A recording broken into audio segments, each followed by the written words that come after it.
안녕하세요, 다니쌤입니다. 오늘 소개시켜드릴 강의는요, 이일령 강사님의 1등 기업 주식으로 경제적 자유 이루는 투자 방법인데요. 오늘은 그 전체 강의 중에서 주가 하락기에도 손실 걱정 없는 투자 방법에 대해서 소개시켜 드리겠습니다.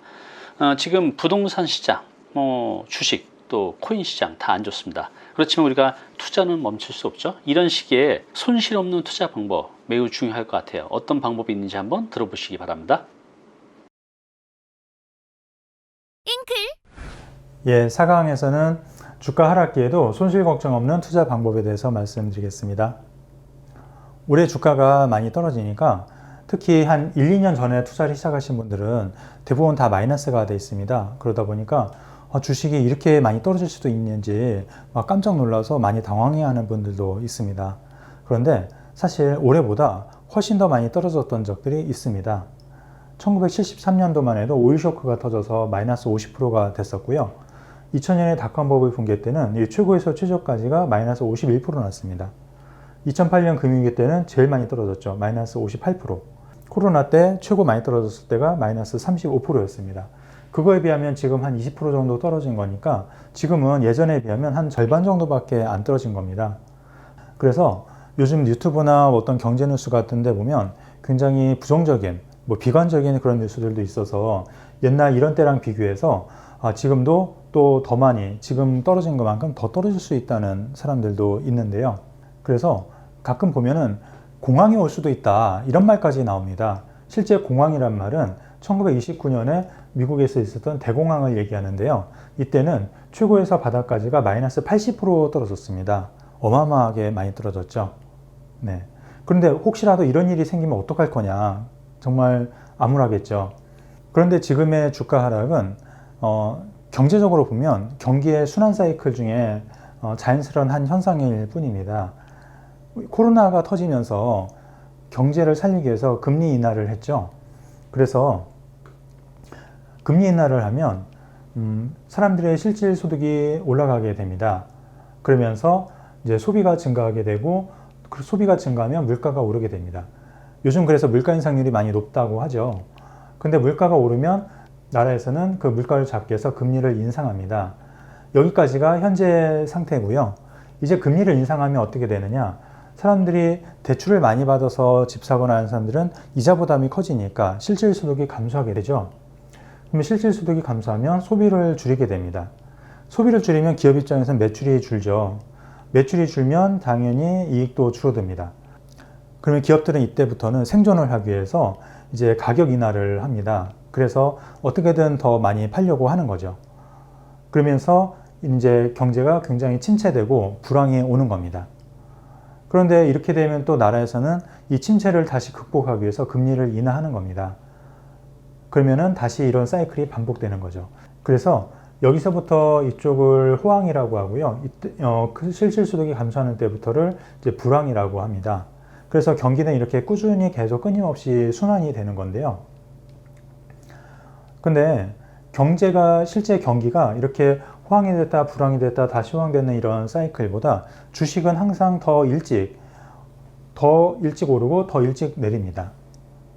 그래서 지금 주가가 올해 많이 떨어졌던 거는 이미 올해 불황이 시작돼서 떨어진 게 아니고 한 6개월에서 1년 정도 후에 경제가 불황이 될 걸 예상하고 미리 떨어진 겁니다. 금리가 이렇게 많이 올리면 이제 그렇게 될 거라고 미리 예측을 하는 거죠. 그러면 주가가 다시 오르는 것도 실제 경기가 좋아졌을 때 오르는 게 아니라 경기가 아주 안 좋을 때 이미 주가는 오르기 시작합니다. 그 후에 다시 금리 인하를 해서 경기를 살려서 좋아질 걸 예상하고 미리 투자를 하는 거죠. 그런데 올해 금리 인상을 한 것과 이제 과거의 사례를 한번 비교해 보면요. 보통 금리를 인상하면 주가가 떨어진다고 생각하는 분이 많이 있습니다. 근데 실제 팩트를 보면 그렇지가 않습니다. 지난 역사를 보면은 미국에서 1950년 이후로 금리 인상을 했던 12번 중에 11번은 주가가 올랐습니다. 유일하게 금리 인상을 했는데도 주가가 떨어진 데는 이때밖에 없습니다. 이때는 오일 쇼크 때인데요.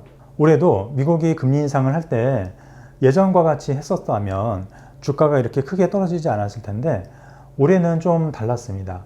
어떤 측면에서 달랐냐면 이 오일 쇼크 때는 미국이 기준금리를 이렇게 인상할 때였었고요. 닷컴버블 붕괴 때는 금리 인하할 때였었고, 미국 금위기 때도 금리를 인하할 때였습니다. 코로나 바이러스 터졌을 때도 금리를 인하할 때 위기가 터졌던 겁니다. 그러니까 큰 하락이 있었던 세 번은 금리 인하기 때 주가도 떨어졌던 거고요. 올해처럼 금리 인상기에도 주가가 하락한 때는 오일 쇼크 때라는 얘기입니다. 그러면 지금은 이 오일 쇼크 때와 좀 비슷하다고 볼 수 있는데, 오일 쇼크라는 게 어떤 건지 너무 옛날이라 모르는 분이 많으실 것 같아요. 오일 쇼크는 이스라엘과 아랍이 제4차 중동 전쟁을 하고, 그때 미국이 이스라엘을 지원해 가지고 이스라엘이 승리를 하고 끝났던 전쟁입니다.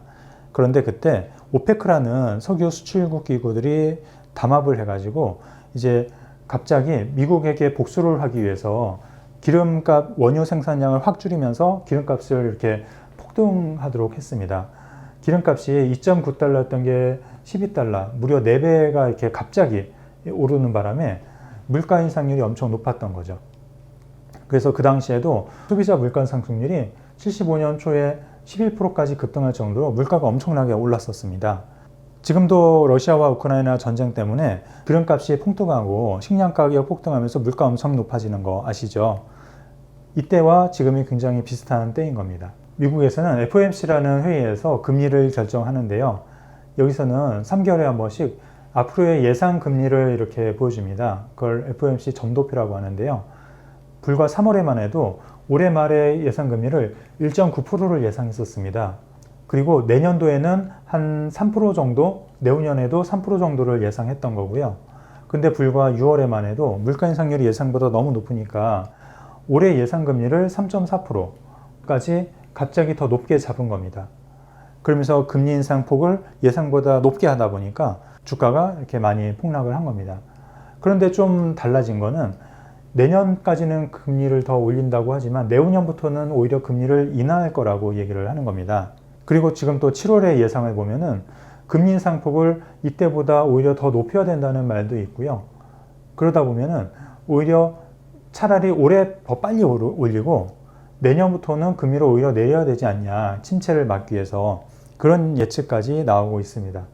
그래서 침체가 와서 금리를 인하한다면 오히려 그거는 주식시장에는 더 호재로 생각이 되는 거죠. 그래서 예상보다 이 주가 하락이 그렇게 길지 않을 수도 있다는 얘기도 나오고 있습니다. 그런데 실제 언제쯤부터 주가가 오를지 내릴지는 아무도 모르는 거죠. 그런데 자세히 보시면은 이런 큰 하락이 왔을 때마다 그 뒤에 큰 상승이 왔었습니다. 2000년에 닷컴 버블 붕괴 때도 51%가 떨어졌지만 그 뒤에 5년 동안 105%가 올랐습니다. 그리고 2008년에 금융위기 때도 이때는 1년 만에 58%가 떨어졌지만 그 뒤에 409%가 올랐었고요. 코로나 때 또 2달 만에 35%가 떨어졌지만 그 뒤로 2년 만에 120%가 올랐습니다. 보시면 이제 크게 하락할수록 더 크게 많이 올랐다는 걸 볼 수가 있습니다. 그런데 대공황 때는 어땠느냐? 이때도 4년 만에 80%가 떨어졌지만 다시 또 4년 만에 200%가 올랐습니다. 그러니까 많이 상승할수록 또 많이 오를 수 있다는 얘기가 되는 거죠. 그러면 이럴 때 투자를 우리가 어떻게 해야 되는지 보시면요. 적립식과 거치식이란 말이 있습니다. 2008년 금융위기 때 거치식으로 한 사람은 4년 만에 원금 회복이 됐습니다. 이 고점, 다시 고점이 온 게 4년 걸렸는데 적립식으로 한 사람은 불과 2년 만에 원금 회복이 된 겁니다.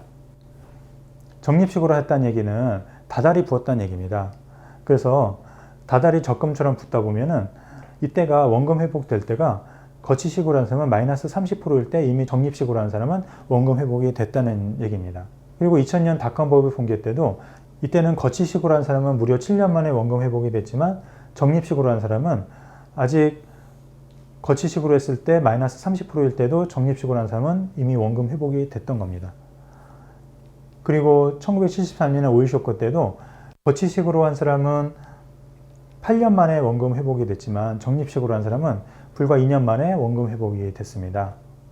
그래서 지금 혹시 투자를 시작한 지 얼마 안 돼서 다 지금 마이너스인 분들 빨리 원금 회복하고 싶으면 지금 꾸준히 계속 사야 되는 겁니다. 지금 사지 않고 기다리다 보면 원금 회복되는 속도가 훨씬 더 길어질 수가 있는 겁니다. 이 적립식으로 한다는 말은 투자 시점을 분산한다는 얘기인데요. 예를 들어서 어떤 사람이 5만 원으로 1,000원짜리 주식을 살 때 이렇게 올랐다 내렸다 다시 원금이 되면요. 1,000원으로 50주를 산 게 다시 원금에 팔면 수익률은 제로죠. 만약에 10,000원씩 5번 나눠서 사면 2,000원일 때는 5주 사게 되고 500원일 때는 20주를 사게 됩니다. 그래서 총 55주를 사게 되니까 수익률이 자동으로 10%가 되는 겁니다. 그래서 이 적립식으로 살 때는 쌀 때, 떨어졌을 때가 많이 살 수 있는 기회죠. 그래서 주식은 거치식으로 하는 것보다 적립식으로 해야지 더 안전합니다. 누구도 이렇게 오를지 내릴지 맞출 수 있는 사람은 없습니다. 주식을 타이밍 잡는 게임이라고 생각하면 주식 투자가 굉장히 힘들고 어렵고 복잡한 거지만 주식을 주식수를 늘리는 게임이라고 생각하면 떨어졌을 때가 싸게 많이 살 기회이기 때문에 이럴 때 계속 주식 적립식으로 사면 되는 겁니다. 그리고 적립식으로 이렇게 해서 다행히 이제 원금 회복이 됐잖아요. 그러면 휴 살았다. 아, 나 이제 원금 회복됐으니까 이제 팔고 난 다시는 안 할래. 아, 너무 신경 쓰여서 힘들다. 이러지 마시고요. 원금 회복이 되면 그 후에 진짜 큰 상승이 온다는 얘기입니다. 여기도 보시면 1980년에 원금 회복이 되고 나서 오일 쇼크 후에 원금 회복된 뒤에 20년 만에 982%만큼 엄청난 상승이 왔었습니다. 그리고 이때도 10년 정도 그 박스권으로 있었지만 2013년에 원금 회복된 뒤에 또 158%가 올랐습니다. 그래서 전고점을 돌파한 후가 진짜 큰 상승이 올 수 있기 때문에 주식 투자는 잠깐 하고 마는 게 아니고요. 평생 하는 거다 생각하시고 꾸준히 하시면 좋을 것 같습니다. 지금 보면 아무리 비관적인 뉴스들도 대부분 다 단기에 대한 전망입니다. 앞으로 5년 후, 10년 후에 앞으로 안 좋을 거라고 전망하는 사람은 하나도 없습니다. 다 올해 말이나 내년도가 안 좋을 거라고 전망하는 겁니다. 그렇다면 내가 단기 투자자냐, 장기 투자자냐 이걸 생각하시면 됩니다. 저는 앞에 강의에서 단기 투자할 거라면 아예 주식으로 하지 말라고 그랬죠. 안전한 예금 적금 하시라고 했죠. 주식은 장기 투자해야지 수익도 많이 나고 더 안전하기 때문에 장기 투자할 거라면 요즘같이 주가가 떨어질 때는 싸게 살 기회라고 생각하시면 될 것 같습니다. 그래서 요즘 같은 이런 주가 하락기에는 이런 원칙만 지키시면 좋은데요. 빚내서 하지 말라는 얘기고요. 또 단기 목적 자금으로 하지 말라는 거. 그래서 글로벌 1등 기업 주식 펀드로 적립식으로 꾸준하게 계속 하시면 된다는 얘기입니다. 그러다가 여유자금이 있는 분들은 월 단위로 주가가 떨어지는 때는 추가로 더 매수하셔도 좋은 거죠. 워렌 버핏이 할아버지도 지금 100조 원이 넘는 큰 재산을 만들었지만 이분도 2008년에 주가 하락을 피해가지 못했습니다. 2008년 금융위기 때도 이 회사 주식이 14만 7천 달러였던 게 7만 3천 달러로 반토막 되기도 했었습니다. 근데 그 후에도 큰 상승이 왔었죠. 워렌 버핏도 타이밍을 잘 맞췄기 때문에 성공한 게 아니라 다만 시장에 꾸준하게 남아 있었기 때문에 이렇게 성공했다고 볼 수가 있습니다. 그런데 적립식으로 해도 오랫동안 하다 보면은 큰 돈이 쌓이게 되죠. 근데 막판에 돈이 필요할 때 주가가 폭락하면 큰 문제가 될 수가 있잖아요. 그래서 처음에 시작할 때 장기라서 주식형으로 했더라도 내가 돈이 필요한 시점이 중기가 되면 미리 혼합형으로 바꾸고 단기가 되면 미리 채권형으로 바꾸고 이런 식으로 투자를 하는 게 좋습니다. 그러면 언젠가 이 주식을 팔아야 된다는 얘기인데 그 파는 시점을 언제로 하는 게 좋냐 이런 거는 이렇게 생각하시면 됩니다. ABCD가 다 적립식으로 투자를 하고 있다고 가정해 보고요. A는 이 1000에서 2000 다시 1000 될 때까지 A에서 A-까지 투자한 사람이고 B는 B에서 B-, C는 C에서 C-까지 이렇게 투자했다고 가정해 볼게요. 그럼 누가 수익률이 제일 높을까요? 정답은 C입니다. A라고 생각하는 분도 있는데요.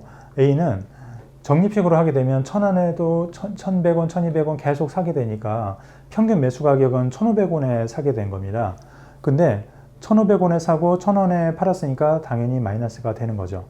근데 C도 계속 꾸준히 사다 보면 평균 매수 가격은 1500원인데 2000원일 때 파니까 수익이 이렇게 나는 겁니다. 그래서 적립식으로 투자해도 무조건 수익 나는 게 아니고요. 끝낼 때가 중요합니다. 떨어졌을 때 끝내면 적립식으로 해도 손실이 날 수가 있는 거고요. 이렇게 올랐을 때 끝내야지 수익이 많이 난다는 얘기입니다. 그래서 이 정확한 꼭지점을 맞춰서 파는 거는 불가능하죠. 그래서 최소한 이 B-에서 D- 사이 이럴 때만 팔아도 수익은 나게 돼 있거든요. 그러면 이럴 때 이제 파는 방법은 어떻게 하면 되냐면, 어떤 펀드든지 매년 떨어지지도 않고 매년 오르는 것도 아니잖아요. 그러면 매년 말에 한번 확인해 보면 그 해 수익률이 평균보다 많이 높았던 때, 이럴 때 매도하면 됩니다. 이렇게 마이너스 될 때, 이럴 때는 매도하지 말고요. 이럴 때는 오히려 사야 되는 때고요. 그렇게 생각하시면 됩니다. 결론입니다. 주가 하락기에도 적립식으로는 꾸준하게 계속 투자하시면 좋겠습니다. 이번 강의 여기서 마치고요. 다음 강의에서 뵙겠습니다. 감사합니다. 네, 이일령 강사님의 강의 잘 들어보셨나요? 이분의 전체 강의는 아래 댓글에 링크 달아 놓았으니까요. 꼭 가서 한번 보시기 바랍니다.